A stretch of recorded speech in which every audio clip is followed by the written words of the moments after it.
కాబట్టి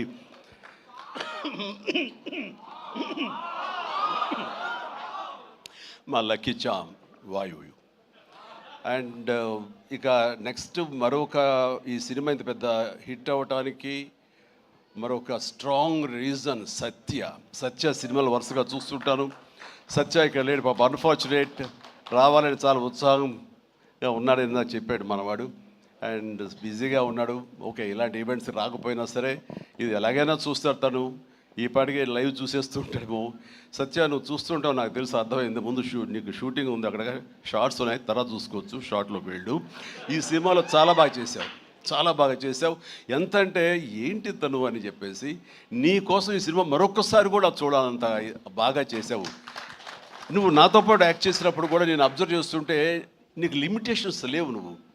అండ్ ఆ క్యారెక్టర్ పరంగా నువ్వు ఆ హద్దులు లేకుండా నీ మనసుకు ఏది అనిపిస్తే నీకున్నటువంటి ఆ మిమిక్ టాలెంట్ తోటి దీన్ని అల్లుకుంటూ వెళ్ళిపోతుంటావు, కొత్తగా చేయడం ప్రయత్నం చేస్తుంటావు. అది నీ బలం. కాబట్టి ఎలాంటి ఇన్హిబిషన్స్ లేకుండా నువ్వు చేసే విధానం ఉంది, అది ఒక వైవిధ్యంగా ఉంటుంది. ఇంతమంది చేత అలరించబడుతుంది, ఇంతమంది చేత ఆకర్షించబడుతుంది. వాళ్ళందరూ ఆశీస్సుతోటి ఇదిగో ఇలాంటి విజయాలు నీ యొక్క ఖాతాలో చేరుతూ ఉంటాయి. ఆ రకంగా నువ్వు చూపించినటువంటి ఈ కామెడీ నాకు మళ్ళీ చూడాలనిపిస్తుంది. అంత బాగా చేసావు. ఆఫ్కోర్స్ మనం చేసినప్పుడు కూడా నువ్వు నీ అభిమాని అండి అంటూ గతంలో మీరు ఎట్లాగా నా సినిమాల కోసం ఎన్ని చూస్తుంటావు అండ్ అవన్నీ చెప్తూ ఉంటావు, వింటూ ఉంటాను. కానీ నాకు నువ్వు ఆనందం ఇచ్చాకంటే నా శిష్యుడిగా కానీ నా అభిమాని ఇంత స్థాయిలో ఉన్నాడన్న ఆ గర్వం ఉంది సేవా, అది నేను కొన్నా సరే ఎలాగైనా నేను మాటలు చెప్పలేదు, అంత ఆనందంగా ఉంది. Please keep rocking.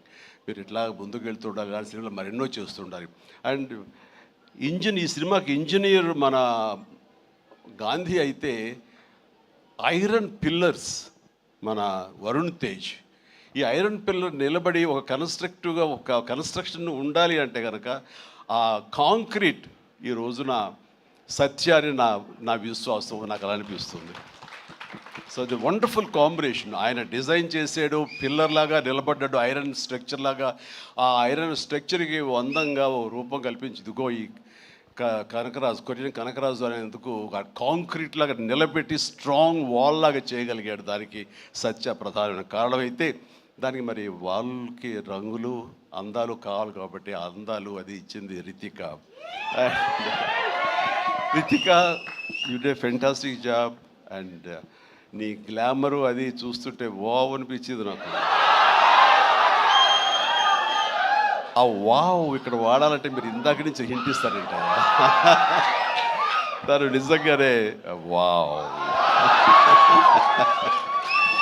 చాలా బాగుంది. అది కొరియన్ దీంట్లోని హుషారు కానీ ఇవన్నీ ఎక్సలెంట్ అమ్మా. తర్వాత ఇక మన ఇతర ఆర్టిస్టులు పోలిస్తే కనుక నాకు మన ఇక్కడిదాకా ఉన్నారా, వెళ్ళిపోయారు ఆయన, మురళీధరన్ గౌడ్ గారు. ఓకే, ఆయన ఎక్సలెంట్. ఆయన కూడా మంచి ఆర్టిస్ట్. ఆయన సినిమాలు చూస్తుంటాం, ఎంత సహజంగా చేస్తుంటారో వారు కూడా ఇందులో ఈ కామెడీకి ఉపయోగపడ్డారు.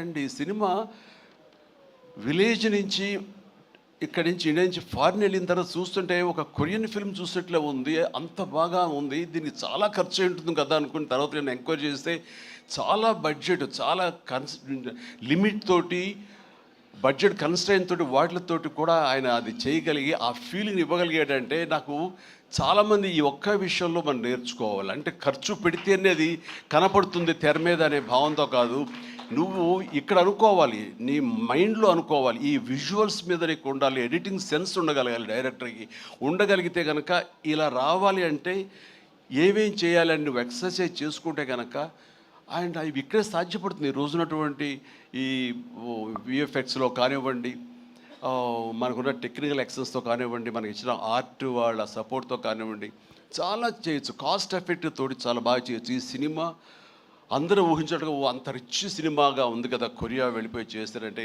అది అంత అవ్వాల్సినంత ఖర్చు అవ్వకుండా లిమిట్లో చేయగలిగాడంటే తన ప్లానింగ్, తన భయం, భక్తి, ప్రొడ్యూసర్లు బతకాలి, మనతో పాటు ప్రొడ్యూసర్లు 4 డబ్బులు చేసుకోవాలి, అంతేగాని ప్రొడ్యూసర్ని నలిపేసేసి వాళ్ళు స్క్వీజ్ చేసేసి సినిమాలు చూపించి తద్వారా తన పేరు తను కనిపించాలనే ప్రయత్నం చెయ్యకుండా